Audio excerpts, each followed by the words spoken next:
Assalamualaikum warahmatullahi wabarakatuh. Laskar Ngarit Bras di seluruh Indonesia masih seputar menjawab pertanyaan dari subscriber saya, peternak yang nulis di kolom komentar. Pertanyaan terbanyak selanjutnya adalah, Pak Dokter, bagaimana cara merawat pedet dengan benar? Pak Dokter, bagaimana cara merawat pedet supaya tidak jembling perutnya? Pak Dokter, bagaimana mengantisipasi supaya pedet-pedet tidak gampang mati? Oke. Jadi dari 3 pertanyaan itu saya akan menjawabnya sekarang, membahasnya sekarang. Semoga bisa menjadi tambahan ilmu dan edukasi buat kita bersama. Tapi sebelum itu jangan lupa klik like, subscribe, share, ketik lonceng ya, biar setiap saya posting dapat notifikasi dan bisa langsung mengikuti dari saya. Dan biar menjadi amal jariah, ilmu yang bermanfaat bagi saya, silakan share video ini supaya pahalanya mengalir dan kebaikannya juga terus mengalir. Oke, sahabat satwa, sebelumnya ikuti iklan yang satu ini.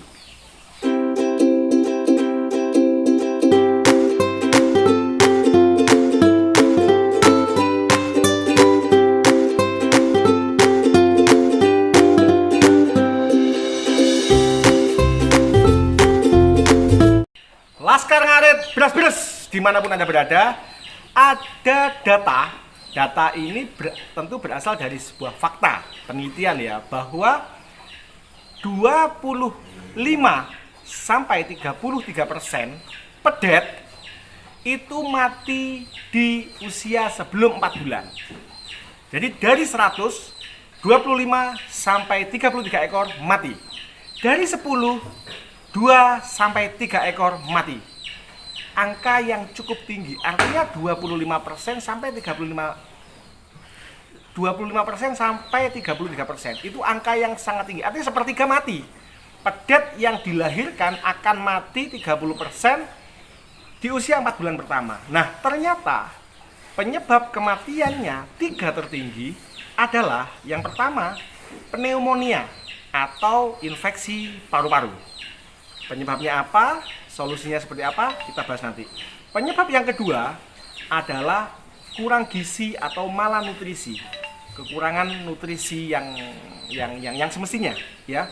Dan yang ketiga adalah gangguan sistem pencernaan atau diare.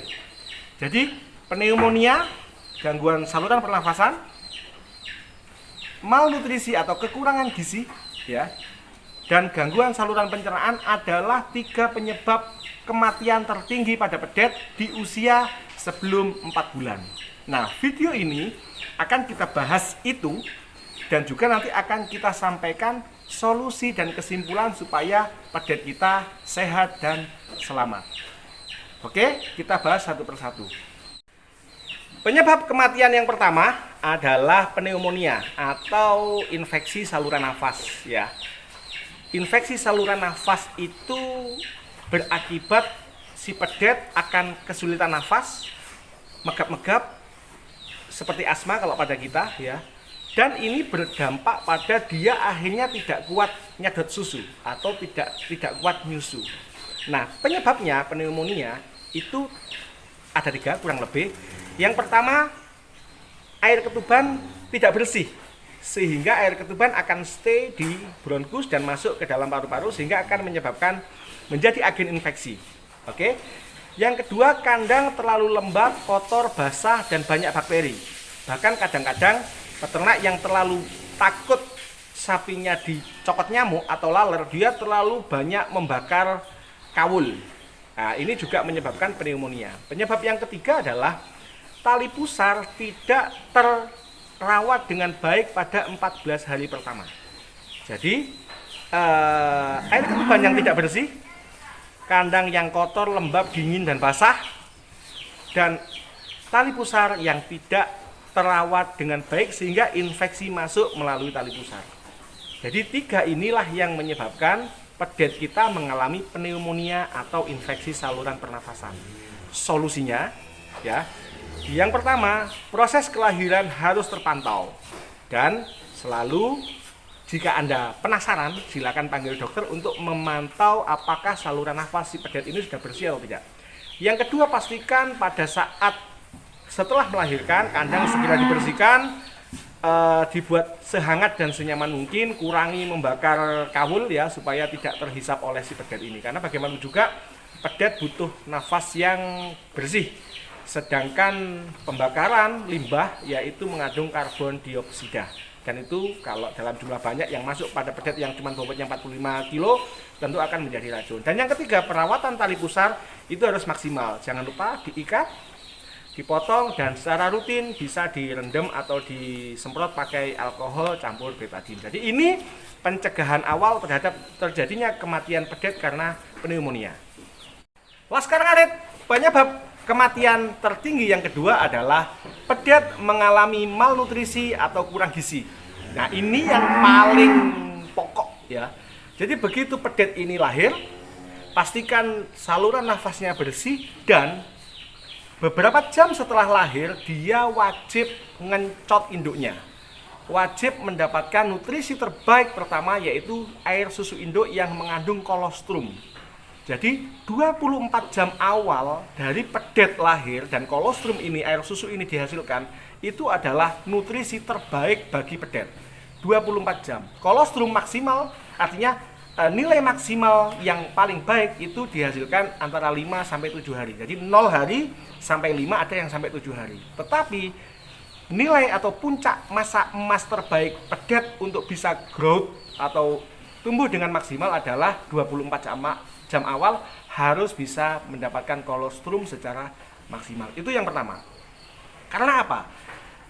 Ada rumusnya ya. Rumusnya gini. Pedet yang semasa tumbuh prasapih atau 0 sampai 4 bulan itu tidak mendapatkan kolostrum yang cukup, tidak mendapatkan susu yang cukup, dia akan tumbuh menjadi pedet cindilen atau pedet yang kurus atau pedet yang pertumbuhannya lambat. Kenapa?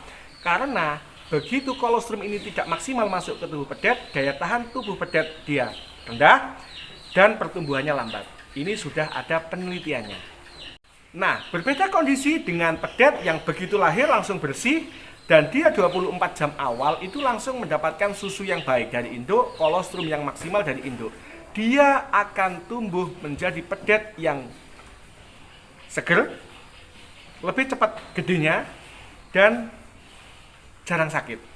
Jadi peran dari kolostrum inilah yang sangat vital untuk menjadikan pedet kita menjadi sehat. Artinya, poin yang kedua, untuk mengantisipasi terjadinya malnutrisi pada pedet adalah pastikan 5 hari awal, terutama 24 jam awal, pedet kita mendapatkan susu nutrisi yang banyak mengandung kolostrum. Sedangkan penyebab kematian pedet tertinggi ketiga adalah gangguan pencernaan. Jadi kalau kita melihat gangguan pencernaan ini, gejala yang muncul adalah kembung, tidak mau makan atau tidak mau nyusu dan dia diare. Nah, penyebabnya ada beberapa. Yang pertama adalah tali pusar tidak terawat dengan baik. Tali pusar agen infeksi, dia masuk menyebabkan infeksi di saluran pencernaan. Jadi jangan lupa, pokoknya tali pusar 14 hari awal harus tuntas dan harus kering. Tidak boleh ada abu, tidak boleh ada infeksi, tidak boleh apalagi sampai ada belatung ya. Penyebab yang kedua adalah kandang terlalu kotor. Kita lihat ada Pseudomonas, ada E. coli, ada Salmonella, ya banyak banget. Dan itu ketika masuk ke sistem pencernaan tubuh pedet yang belum kuat, tentu akan menyebabkan permasalahan. Dan yang ketiga adalah cacingan. Jadi jangan lupa ada cacing jenis Toxocara. Itu yang bisa menular kepada pedet melalui plasenta. Jadi pedet ini belum lahir, masih di dalam perut, dia sudah ketularan cacing. Jadi gangguan pencernaan itu disebabkan oleh tali pusar yang terawat tidak baik, lingkungan yang kotor dan lembab, dan banyak mengandung bakteri yang masuk juga melalui peroral kepada pedet. Yang ketiga adalah cacingan. Oke, jadi antisipasi dan solusi dari gangguan pencernaan adalah yang pertama, merawat tali pusar 14 hari awal harus tuntas, jangan sampai ada infeksi. Yang kedua, memastikan kandang dalam kondisi kering, bersih, hangat, dan nyaman. Dan yang ketiga, memastikan induk bebas cacing supaya tidak menular ke anak. Nah, kapankah anak bisa diberi obat cacing? Anak bisa diberi obat cacing sebenarnya tergantung kebutuhan. Ada pendapat yang mengatakan 1 minggu boleh, ada yang mengatakan 2 minggu boleh. Kalau saya melihat situasi dan kondisi, kalau memang anak sudah lebih dari umur 2 minggu, anak bisa diberi obat cacing untuk mengantisipasi terjadinya diare. Laskar Ngarit beras-beras di seluruh Indonesia. Jadi kesimpulannya, untuk mencetak pedet yang sehat dan baik, tentu kita harus bisa mengantisipasi 3 kondisi itu tadi. Jadi dipastikan bebas dari gangguan saluran pernafasan, terpenuhi gizinya, dan yang ketiga bebas dari gangguan saluran pencernaan. Jadi konkretnya kalau kita tarik kesimpulan, yang pertama adalah perawatan tali pusar harus maksimal, jangan sampai ada infeksi. Ini bisa mencegah dari tetanus, pneumonia, dan mencret atau gangguan pencernaan. Yang kedua, pastikan kandang hangat, nyaman, bersih, bebas polusi, bebas limbah, bebas asap, serta bebas bakteri. Artinya tidak boleh becek, karena becek menyebabkan kembung, menyebabkan infeksi, apalagi kalau beceknya itu, bakterinya itu menginfeksi tali pusar. Jadi kebersihan lingkungan. Sedangkan yang ketiga adalah jangan lupa men-setting induk supaya nutrisinya bagus, agar dia 5 hari awal, terutama 24 jam pertama pasca pedet lahir, pedet bisa langsung mendapatkan air susu yang mengandung kolostrum. Tali pusar tergarap dengan baik, kebersihan kandang sudah dijaga dengan baik, induk sudah siap memberikan kolostrum, dan anak sudah menyusu.